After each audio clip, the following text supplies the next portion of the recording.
Why do you keep thinking you need more talent? Why do you keep looking at other people and assuming they have something you don't? Why is it that some people look naturally gifted, naturally confident, naturally capable, and yet years later they have very little to show for it?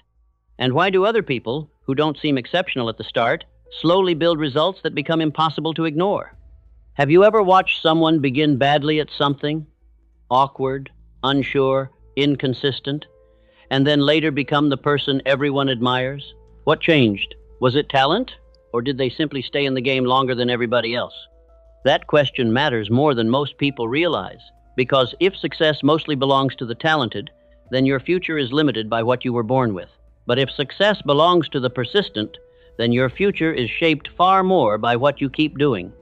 That changes everything, because one idea makes people passive, the other makes people powerful. And the truth is, most people quit their way out of a better life, not because they lacked potential, not because they lacked intelligence, not because they lacked opportunity. They quit because they expected progress to look faster, smoother, and easier than it actually does. So the real question is not whether you are talented enough. The real question is this: will you keep going long enough to become dangerous? Because in the real world, persistence beats talent every time talent gets tired, distracted, discouraged, or comfortable. And that happens far more often than people want to admit. Most people have been taught to worship talent.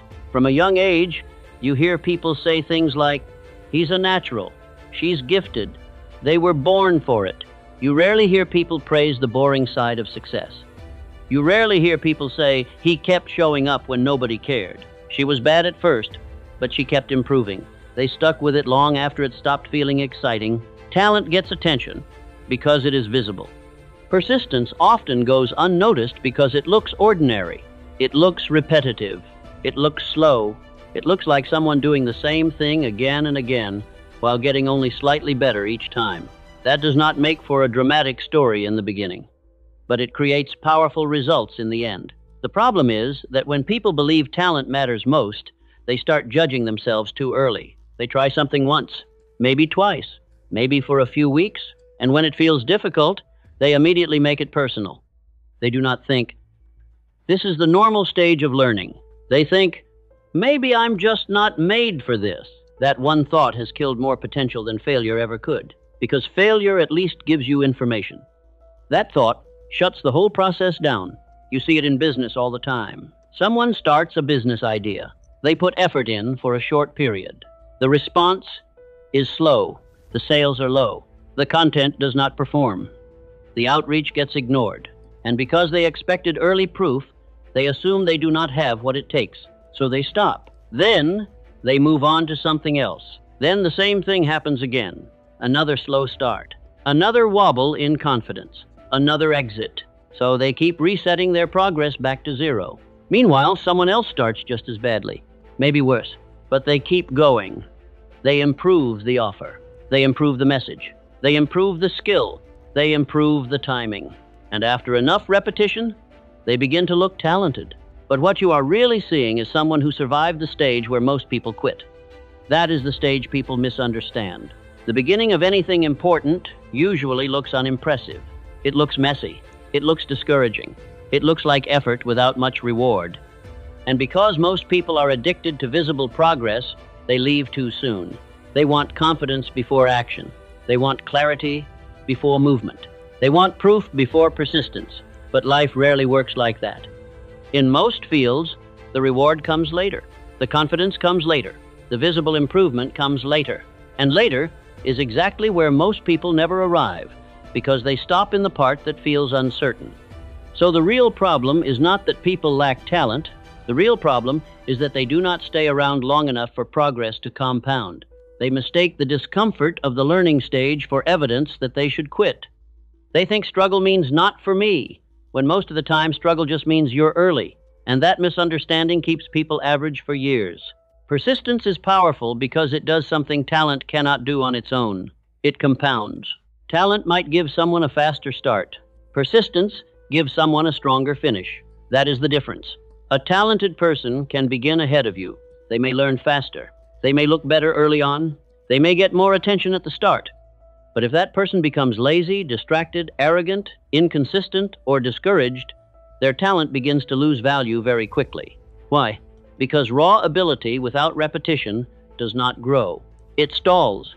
Persistence works differently. Persistence keeps building. Every attempt gives you feedback. Every repetition sharpens skill. Every mistake teaches you something. Every problem forces you to adapt. And every time you come back again, you are no longer the same person who tried last week, last month, or last year. You are slightly more experienced, slightly more aware, slightly more capable. That may not sound dramatic, but that is exactly how real progress happens. Not in one leap, in layers. One layer of skill, one layer of understanding, one layer of confidence, one layer of resilience. Most people underestimate how much power there is in simply continuing. They think progress should always feel obvious. But the biggest gains are often invisible while they are happening. You do 10 videos and still feel average. Then video 20 is better than video 10. Video 40 is better than video 20. By video 100, other people start saying, "You're really good at this." What they call talent is often just accumulated reps. The same is true in business. Your first sales conversations may be clumsy. Your first offer may be weak. Your first content may not connect. Your first attempts may barely move the needle. But each attempt teaches you something. You begin to understand people better. You learn what gets attention. You learn what causes trust. You learn what makes people buy. And eventually, you reach a point where your actions become sharper, faster, and more effective.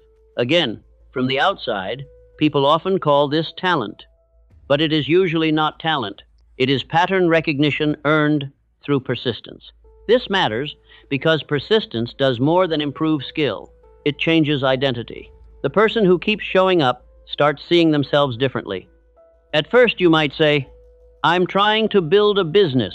Later, after enough consistent action, you begin to think, "I'm a business owner." At first, you say, "I'm trying to get fit." Later, after enough training, you think, "I'm someone who trains." At first, you say, "I'm trying to improve." Later, you become the type of person who simply does difficult things without needing constant motivation. That shift is huge. Because once persistence becomes part of your identity, you stop negotiating with yourself every time things get hard. You do not need to feel inspired every day. You do not need perfect conditions. You do not need applause. You keep going because that is who you are now. And this is where persistent people become dangerous. Because talented people often rely too heavily on feeling naturally good. The persistent person learns how to operate even when it is boring, even when results are delayed, even when nobody notices, even when progress feels slow. That is a serious advantage. Because most people only work hard when they feel emotional energy. Persistent people work from commitment. And commitment is far more reliable than emotion. So the hidden principle is simple. Persistence is not just repeating effort.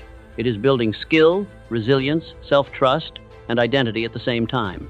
And once those things begin stacking together, the person who looked average at the start can become unstoppable later on. That is why persistence beats talent. Not because talent has no value, but because talent is fragile if it is not supported by discipline. Persistence is what turns potential into results. Without it, even gifted people waste themselves. With it, even ordinary people can build extraordinary outcomes. You can see this principle everywhere once you stop romanticizing talent. Look at business. Two people start at the same time. One person is naturally confident. They speak well, look sharp, and seem to get it quickly. The other person is rougher around the edges, less polished, less confident, more hesitant. At first, the talented one looks like the obvious winner. They may even get early momentum, but then reality begins to do what reality always does. It tests both people. The first offer flops.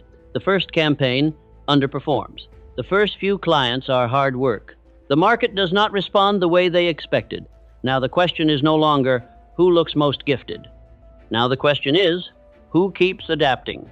If the talented person gets frustrated and disengages, their early edge disappears. If the less polished person keeps learning and improving, they slowly close the gap. A year later, the one who stayed consistent often overtakes the one who looked naturally ahead. Why?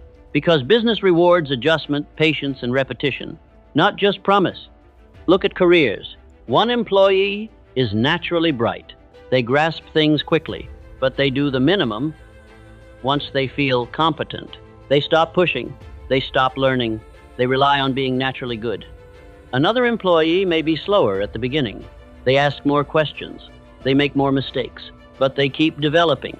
They learn new systems. They solve more problems. They become dependable. Over time, who becomes more valuable? Usually the one who kept growing. The workplace often rewards the person who can be relied upon under pressure, not just the person who impressed early. Look at fitness. Some people begin with better genetics. They look more athletic immediately. Their early results come faster. Other people start behind. Their body changes slower. Their performance improves slower. If both people trained for only a month or two, the naturally gifted one might look miles ahead. But fitness is not built in 2 months. It is built through years. And over years, the person who keeps turning up beats the person who only trains when they feel like it. This is why average-looking people can end up in incredible shape, while naturally athletic people drift into mediocrity. Persistence stays working after motivation fades. The same applies to content creation. Someone starts a channel. Their first videos are awkward. Their delivery is stiff. Their editing is rough. Their titles are weak. If they judge themselves too early, they stop. And because they stop, they never get the reps that would have made them better. But if they continue, something starts happening. They learn what holds attention. They learn how to structure ideas. They learn how to speak with more confidence. They learn how to write better openings and better endings. At some point, what once felt hard becomes natural. Again, viewers may look at them later and think, they've just got a talent for this. No. Most of the time, they earned fluency through repetition. Now think about wealth itself. People often imagine wealth is built through one brilliant move, one big idea, one perfect investment, one lucky break. Sometimes a single opportunity helps, but even then, most people are not prepared to capitalize on it unless they have already built the habits that matter. Wealth more often comes from repeated good decisions, learning skills that increase value, taking calculated risks, understanding people, building offers, selling better, managing money better, recovering from mistakes faster, staying active long enough for the wins to outweigh the losses. Persistent people do not need everything to go right. They just need to keep collecting lessons and applying them. That is why they become hard to beat. They do not break after one bad month. They do not disappear after one failed attempt. They do not build their identity around immediate success. They build it around continued movement. And continued movement creates opportunity. It creates competence. It creates credibility. It creates momentum. There is also a psychological advantage here. The persistent person becomes less emotionally shaken by setbacks. Why? Because they have seen setbacks before. They know a bad week is not the end. They know one rejection does not define them. They know one failed idea does not mean they are a failure. That emotional stability is massive. It keeps them in the game, while more fragile people drop out. And when enough people drop out, the persistent person suddenly appears exceptional. But they are often not exceptional in one explosive moment. They are exceptional in one quiet habit. They kept coming back. That is it. That is what so many people miss. Success often looks dramatic at the end and deeply ordinary in the middle. And because the middle is repetitive, uncertain, and unglamorous, most people never stay there long enough to see what it produces. If persistence beats talent, then the obvious question is this: how do you become more persistent when everything in you wants quick results? First, stop treating difficulty as a bad sign. When something feels hard, your instinct may be to assume you are not built for it. That is a weak interpretation. A better interpretation is this. This is what the early stage feels like. That one thought can keep you moving when you would normally stop. Second, stop measuring yourself too early. You are not supposed to look impressive at the beginning. You are not supposed to feel fully confident at the beginning. You are not supposed to have everything figured out at the beginning. The start is where you collect reps, not where you collect glory. Judge yourself less on how good you are today, and more on whether you are improving over time. Third, shorten the distance between attempts. People lose momentum when they leave too much time between reps. If you write once and then wait 3 weeks, you stay a beginner for longer. If you post once and then disappear for a month, you stay uncomfortable for longer. Frequency matters because repetition speeds up learning. The more often you engage with the thing, the faster it becomes familiar. Fourth, learn to use failure properly. Failure is only destructive when you turn it into identity. A failed attempt does not mean you are bad. It means that attempt failed. That is all. Take the lesson and go again. Ask better questions. What did this teach me? What can I improve? What was weak here? What should I test next? Those questions keep you active. Self-pity keeps you stuck. Fifth, build systems that make persistence easier. Do not rely on motivation. Rely on structure. Set times, set targets, set minimum standards. Make the process automatic where possible. The less you depend on mood, the more consistent you become. And finally, decide who you want to be. Not what you want to achieve, who you want to be. Do you want to be the person who always restarts? Or the person who stays with things long enough to become excellent? Identity matters because behavior follows it. When you begin seeing yourself as someone who does not quit easily, your standards change. And once your standards change, your results eventually follow. Talent is useful. No question. Some people do begin with advantages. Some people learn faster. Some people look better early. But early is not the whole game. Life is full of talented people who never built much because they relied too heavily on what came naturally. And life is also full of ordinary people who built remarkable lives because they kept going when it stopped being exciting. That is the difference. Talent can open the door. Persistence is what keeps you in the room. Persistence is what teaches you. Persistence is what hardens you. Persistence is what makes you better after disappointment, not worse. And over enough time, persistence stops looking ordinary. It starts looking like mastery. So stop asking whether you are naturally gifted enough.